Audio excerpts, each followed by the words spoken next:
Welcome back to this episode of Smash Engineering. Today we're working on a D105 John Deere. It was running, it started up okay, and then it was shut off in the yard for whatever reason, and then they went to go start it again, and it won't start. I know online these mowers have a lot of issues from what I've found in the forums, electrical issues and stuff, so I've checked everything, like the safety. If you have this, the blades engaged, obviously, all that kind of stuff. So we made sure that we did it in both, like you can hold the key and do it in both settings. Pull back on this. Battery's not dead. I checked the battery. Seat sensor. I checked the seat sensor. It's checking out. And then there's a sensor over here on this side. There's a sensor here too. So one of the times I was messing with it, I did hear the starter kind of. So I'm assuming it's the starter. So starters on these are like $30. I'll put a picture of what it looks like the one we ordered here, if I remember. Hopefully I remembered. But I've checked everything that I can check. I've checked the parking brake. I've checked whether it thinks the blades are engaged. I've checked all kinds of things, and I think it's the starter. I may be wrong. I'm not an expert, but we're gonna film it. I haven't started taking it off yet. The starter on the D105 17.5 horse is right here. It's this big electric motor. I've checked the wiring. I don't see any chew marks. I don't see anything crucial right now. I checked this fuse. I checked the battery terminals. Nothing's corroded here. So this leading me to believe it's the battery, or the battery has 12 volts. It's not that old either. So we're gonna change the starter. The mower is like 8 years old. So to me, that's not, as much as you end up cutting the grass here. A couple times a week or whatever, over 7 years. That's a lot of starts. And you think about shutting it off to move something or whatever, and then restarting it. So you're talking 2 starts a week for 7 years straight. So to me, it's feasible that the starter could be bad. So let's go ahead and take the starter off, and we'll take a look.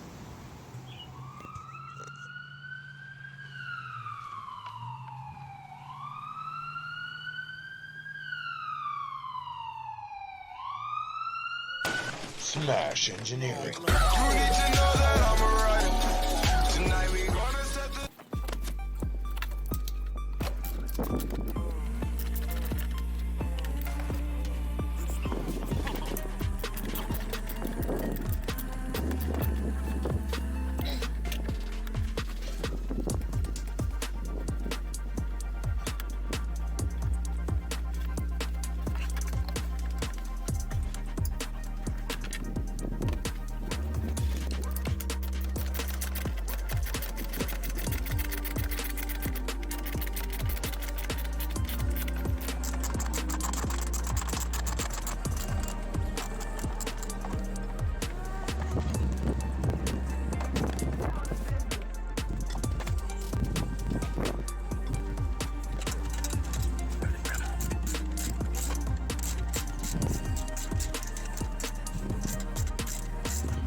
Gonna try to leave the fuel system hooked up if I can.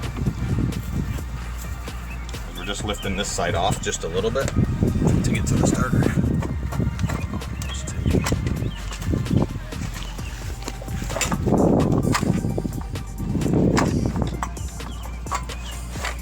So you don't need to take this shroud all the way off. We're just gonna take it off that far to expose these starter bolts.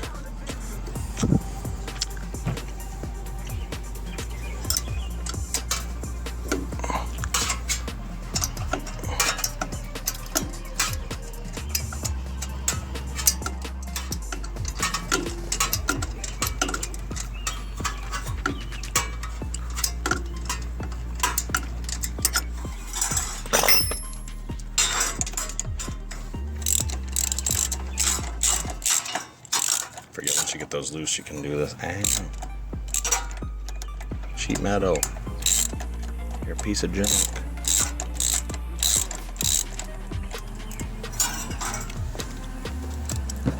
Oh. Take that out. These shuckers. Shockingly delicious. Oh, that's a 12. Nope, it's a 10. Nope, it's not. Wow. It's a half. Oh, it's It's American. not. It's like. It's like a. 11? Something in between the 12 and the 10? Not a 13. Way.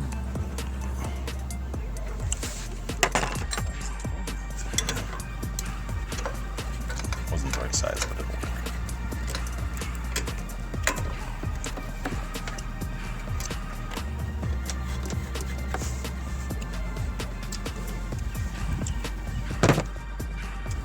I don't know what size it is.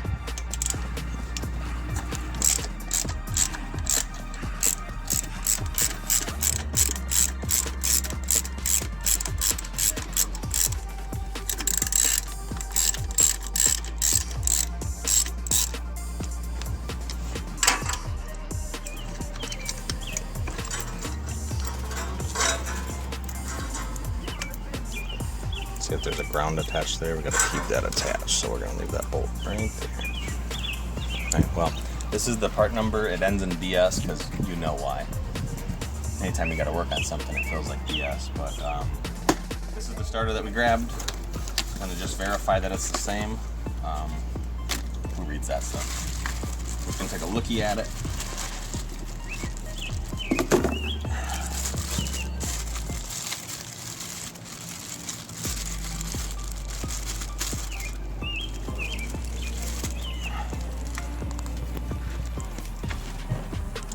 Just gonna verify everything looks the same. The mounts are in the right spot. Everything looks the same. This one's got a lot of metal shavings on it. I don't know if you can see that, but I don't know what that's about. Probably it going bad. So yeah, looks like the right one. We're gonna go ahead and open her up.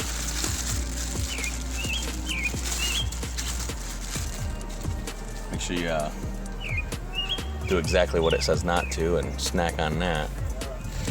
Obviously, I'm kidding. Now, if you paid attention, I left this. There's a ground bolt here. I don't know what exactly it goes to, but they left it there from the factory, so I left it just like how it came off. And you want to look, while you're in here, you get a good chance to look at these, like this yellow wire, which is, I believe, your stator wire. Make sure it hasn't rubbed on anything and broken connection. Look around. I did see that this wire has been rubbing right here and was arcing to there. I don't know if you can see the char mark at all. A little bit right there. It's a little bit discolored, but this was arcing against that. So I'm going to put some extra insulation on this, bend this wire out away, and that way it doesn't do that again. So let's go ahead and get one bolt started here.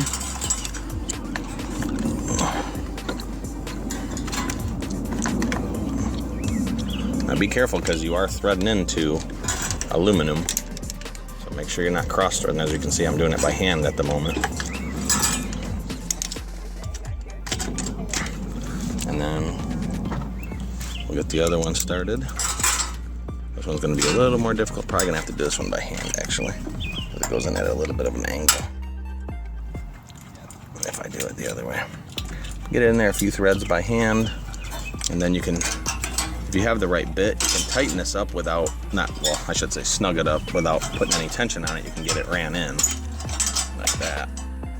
That way you're not doing it all by hand. And then this one felt a little goofy. I just want to make sure it's not cross-threading. Okay, it's not. It's just how it feels, apparently. Just don't like it.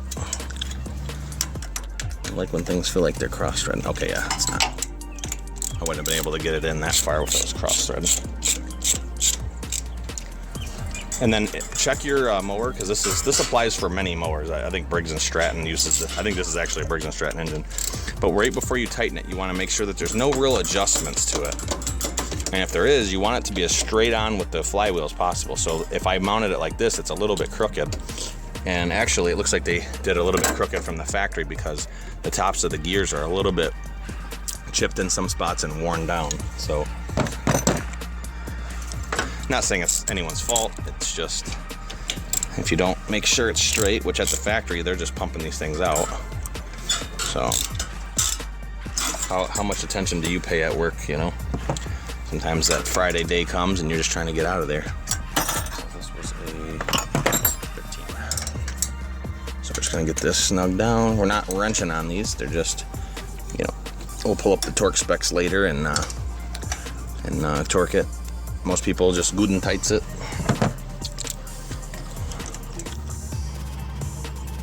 But this is going into aluminum, like I said, so you don't want to strip it out. Looks like a different size there, so let's check. That is not a 12. Is it a 10? It's not a 10. Must be a 7/16, which is weird. But oh, let's see if I can persuade this wire away from that stuff.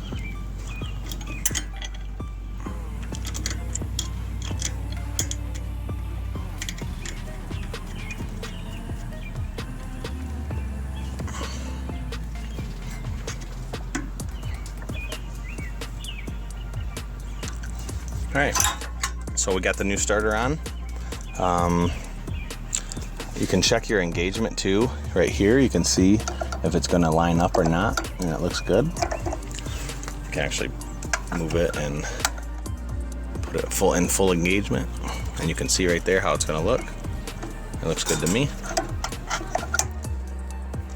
While we're in here, you can check for your gaps and things on this. Everything looks good. You can check your wire. Mice sometimes build nests in here, which overheats your motor, because this is where your cooling goes from this little fan right here. So you can check for that, especially if you store it out in the shed, which most people either store it in the shed or outside. But now we'll reverse the process and put it back together.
Now, if your starter's not working, there's a good chance that you might have one of the sensors goofed or something. It's always a good thing to check first. During messing with this, the starter did make a noise and then stop turning, which I almost act like the engine was locked up, which I knew wasn't the case. And then if you tap on it a little bit, you could get it to buzz a little bit. Indicative of what I've ever ran into with a bad starter. I had a car that had a starter that was going bad for almost the whole summer, and I could bang on it with a hammer and get it to turn over every once in a while. And until I had the time and money to change it, that's what I did. But it never left me stranded.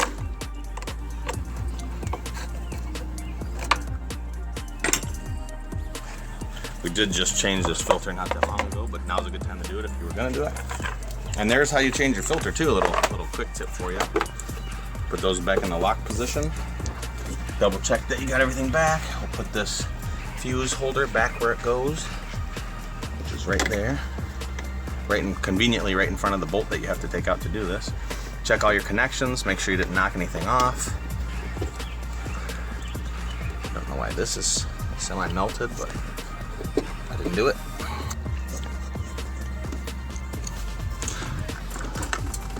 Make sure all these are covered. Check all your connections, everything looks good. Now, one thing to watch for is, see this little bit of mouse nest up in here? There was a bigger piece. That's something you gotta watch for, because over the winter time, they find homes and you gotta look for chew marks and stuff, but everything looks good. Should we do our first start on video? Is that what we should do? I don't like doing that. What's that called, the YouTube start? See how right I was? It can be embarrassing if this ain't the thing, but I don't know what else it would be. I've checked everything. Checked everything I can check, so let's give it a try. Cross your fingers, folks.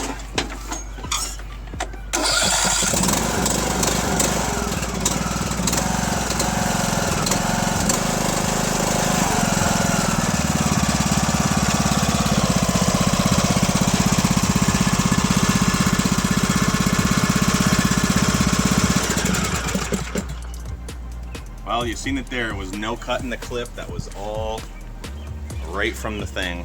So that's what it was. Let's do it one more time just to make sure it wasn't luck. Let's just do it.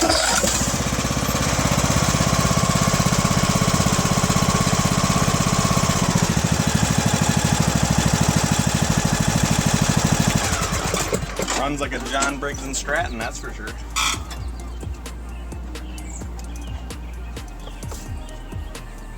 Everything looks good. The reason I say Briggs & Stratton, I'm pretty sure this is a Briggs & Stratton. Oh yeah, look right here. Everybody says they're John Deere's, but that's a Briggs & Stratton logo if you know it. I don't know if it's focusing or not, but that's the emissions thing, and that's a Briggs & Stratton logo. And you can tell, look, John Deere didn't even put their sticker on very good. It's peeling up, but we'll leave it like it is. It looks nice. I like John Deere. Used to be American until this model or whatever. Anyway, thanks for watching. I hope this video helps you out. I guess go with your gut if you have any experience with these things. But first off, check all these safeties, things like this. See, I'll show you actually how it'll act if you leave. Say I'm not sitting on the seat, and I push the thing. Ooh, it starts. Maybe this one doesn't have the weight sensor. But anyway, if it's in gear, it'll do nothing. If you don't push the brake, it'll do nothing. So if the sensors are bad and it thinks that the blades are engaged, or that you could be pressing the brake, but if the sensor's bad, it won't know that you're pressing the brake. So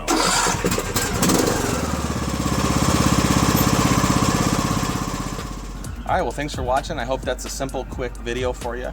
It's not worth taking these things to most shops. They charge an exorbitant amount. I don't know, 60 or more an hour.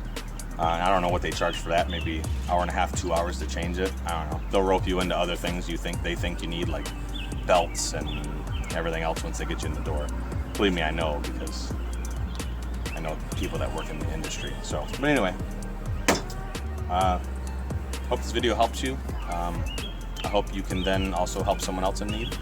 And I hope you guys are having a great day. And I really appreciate all the shares and likes and follows and everything you guys are doing. The channel is moving snail pace, but it's moving, and that's all I can ask for. So I appreciate you, and thank you for letting me give back.